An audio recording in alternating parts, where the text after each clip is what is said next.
Hello everyone, it's me, Dr. Inda. Welcome back to my channel.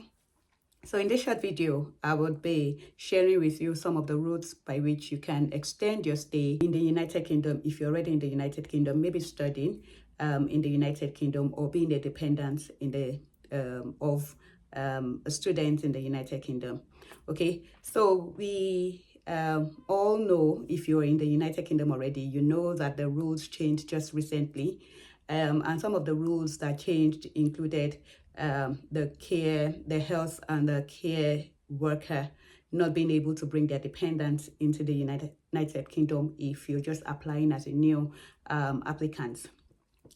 In the past 2 years, people have found this like a convenient route to switch to a work visa in the United Kingdom. And that means that if you're on a work visa, you need after 5 years of being on a work visa, you can apply for your indefinite leave to remain.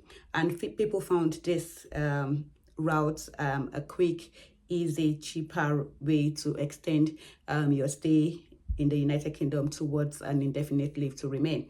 But the rules changed recently, and that means that people can no longer switch from being a student to the health and care worker route without you, first of all, finishing your course as a student. Or even if you're switching, you cannot switch anymore with your dependents if you're applying after March. So this applies to people who are going to be applying after March 11th, 2024, if I'm right, if I got the dates right.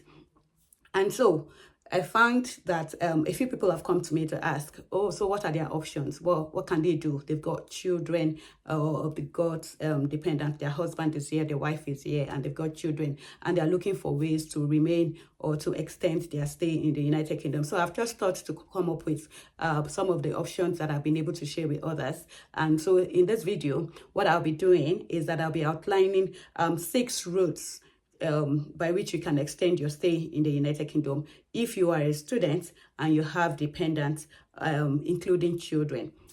Okay, so the first route is through the graduate visa. So if you are a student or a dependent of a student, maybe a partner of a student, you can switch to the graduate visa. The prerequisite for this, however, is that you need to have passed your course. That means your school has to send notification to Home Office to say you have completed your course, you've passed your course, and therefore you can switch to this visa. So that means people who do not pass with who do not complete their studies. So if you're meant to be doing a master's, you must have passed that master's course. So that means if you finish with like a postgraduate certificate or a postgraduate diploma, you will not be able to apply for this visa.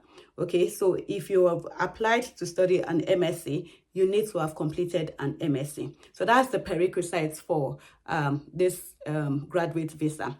However, the good thing about this graduate visa is that you can apply with your family. So you can apply with your dependents, your spouse, and if you have children, your children, and you can stay in the country for 2 years. I am not going to be going into so much detail as to the conditions of this visa, but the good thing, I'm just going to be highlighting a few things. Just maybe in subsequent videos I would be going into detail for each of the visas, but for now it's just going to be an overview. So you can apply for 2 years and you can work, both of you, yourself and your spouse, can work in the country for 2 years. You can do any work you fit to do, you feel like doing. The strategy that you should, however, be thinking about is, because you have limited time in the United Kingdom, you have to be strategic. You cannot just do any work, you cannot just leave like you have an indefinite leave to remain. You have to be very strategic. In my previous video, I explained to you how I was strategic because I had a vision, I had a plan, which was to get a work visa. And so you have to remain, focused in that you are working towards getting a work visa or a route that would allow you to extend your stay beyond that 2 years. I tell you, 2 years seems like a long time, but it goes by very quickly if you're not, if you're not focused, or if you haven't planned yourself very well. Okay, so that's the first route that any student can apply for. And the good thing is that you can apply with your family. Then the second option is the Global Talent Visa. Okay, so this route is for people who can show that they are leaders or potential leaders in, say, in academia and research, in arts and culture, and in digital technology. Okay, so if you are able to prove that you are a potential leader or you are a leader in any of those fields, then you can, apply for a visa for up to 5 years on any of those. So the condition, however, is that you would need to be able to put those documents together to prove, because by the time you make that application, they will send it off to some people who would assess your application and then come back to say if you have met, if you've been able to prove to them that you are a leader or a potential leader. This is very doable. The advantage of this kind of visa is that you can extend, if you're in the United Kingdom already, you can extend your present visa to, you can switch to this visa route, and you can switch with your dependents. So if you have children, if you have husbands that you want to be on this visa route, then you can switch to it. Then the third option that I'll be talking about is the skilled worker visa. Okay, so the skilled worker visa can, it's the one that allows you to be able to, your employer, any job you're doing, eligible jobs, there is a very long list of eligible jobs on the Home Office website. So please feel free to go to the gov.uk. You would find that long table of eligible jobs. So if you're under any of those jobs, your employer has a license to be able to sponsor workers, then they can apply, they can sponsor you so that you continue to work with them. And the rate is that some of the eligibility is that you need to be earning at least 26,200 for them to be able to, or the rate for that role, and whichever one is higher. So that means, say if you are a project manager in a financial institution, I think the rate for that role is about 37,100 or 38,000 or something like that. And even if the minimum, the basic salary is something 26,000, that means you need to be able to, your employer needs to be employing you to earn 38,100. That's just an example. I'm just saying those figures, making those figures up my head. However, the problem now is that the rule is changing. Home Office said by spring, which as at today, the 3rd of April, when I'm doing this video, the condition had not yet changed on the website. So I still checked just shortly before I did this video, and it's still, the rate is still at 26,000, or the rate for that role, whatever role that you're applying for, whichever one is greater. But by spring, which we don't know when that would exactly be, I would envisage that would be later on in this month or later before summer. That's minimum salary that you will be able to earn for you to get a skilled worker visa would be 38,700. So that means they've increased the stakes. They were trying to minimize the number of people who can apply through this route and making it more difficult. There are so many jobs that if you are an experienced person, you have enough experience, you'll be able to get roles at this that is higher than the salary range. But again, it just kind of like reduces the number of people who would be able to take advantage of these routes. Okay, then the next thing I'll be talking about is the health and care worker visa. I know what comes to people's mind when we talk about health and care worker visa is that is just the care work, because that's the very common one. However, that's not true. That's not true.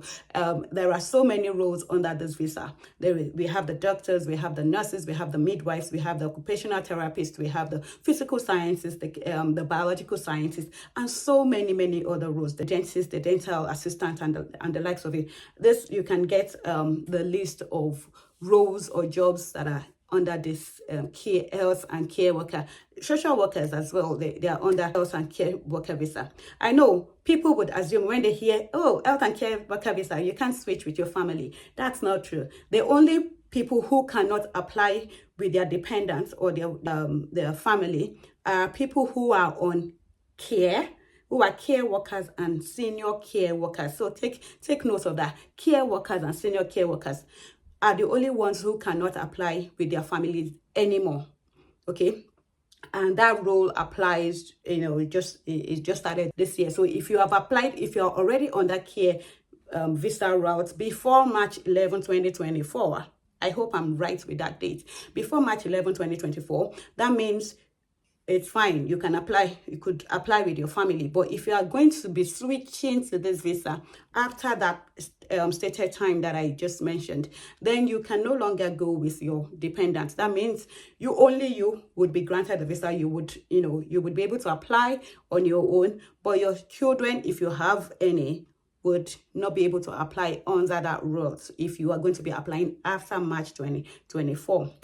Okay, so that's just the condition for that. But if you are on any, if you are, and that only applies to, like I said, care workers. So if you're a nurse, you're a doctor, occupational therapist, speech therapist, or any other category, or a biologist, all other job titles that go under the health and care special health and care work visa, any other job that goes under this, they can still apply with their family.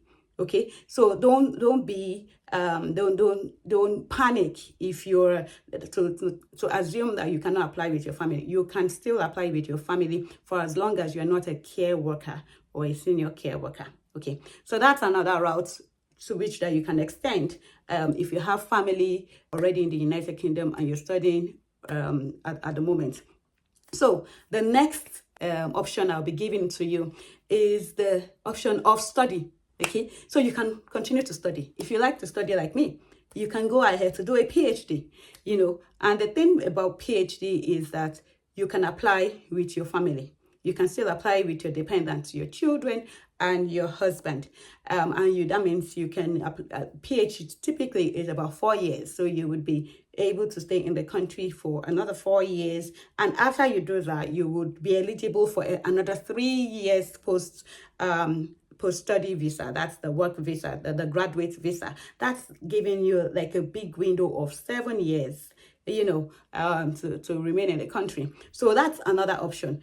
This kind of study visa, if you're studying for a research course or a postgraduate research PhD, or maybe an MRes, Masters of Research, you are still able to bring your family. Okay, so it's only postgraduate visa, just the MScs, that are not allowed to come with their family anymore after March. But if you're still, after January, excuse me, but if you're still, if you're doing a research, you can still come with your family. So that's a good option for you.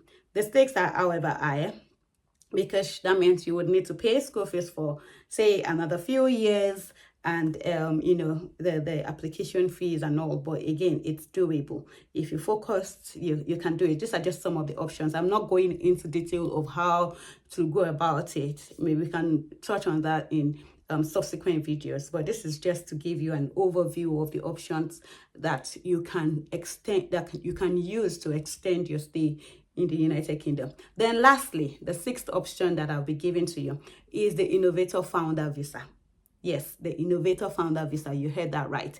It is a business route visa. So that means you need to be to have or to come up with an innovative business idea that you would sell out to some endorsing bodies, who would then see your business as a scalable, viable, innovative business that is worth giving a visa for. The advantage of this visa is that if you're on this visa for 3 years, after 3 years, you can apply for an indefinite leave to remain. Whoa, it's like the quickest way to apply for an indefinite leave to remain. 3 years on this visa.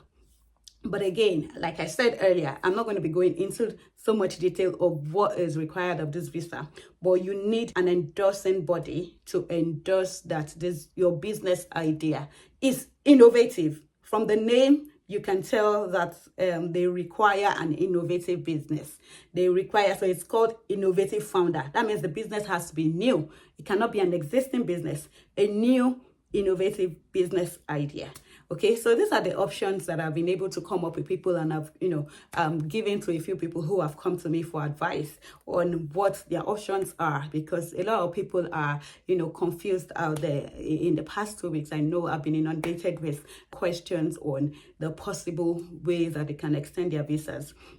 So these are these ways that you can extend your visa, and I'm just going to be stopping there now. So if you feel that you find this useful, you can share with people, because a lot of people are confused, like I said. So you can share with people. These are the ways, and I can go into some of the details. If you want it, just let me know in the comment section what particularly you would want to learn about, on how to extend your stay, or even maybe to immigrate newly into the United Kingdom, and you want to do this with your family members if you're married or you have children. So yeah, I hope you find this useful. If you do find it useful, please thumbs up, like, comments in the section if you have anything to say, and share with others. Learn when we share knowledge with one another. Okay, so share with everyone. Okay, see you again next time. Thank you for watching. Bye.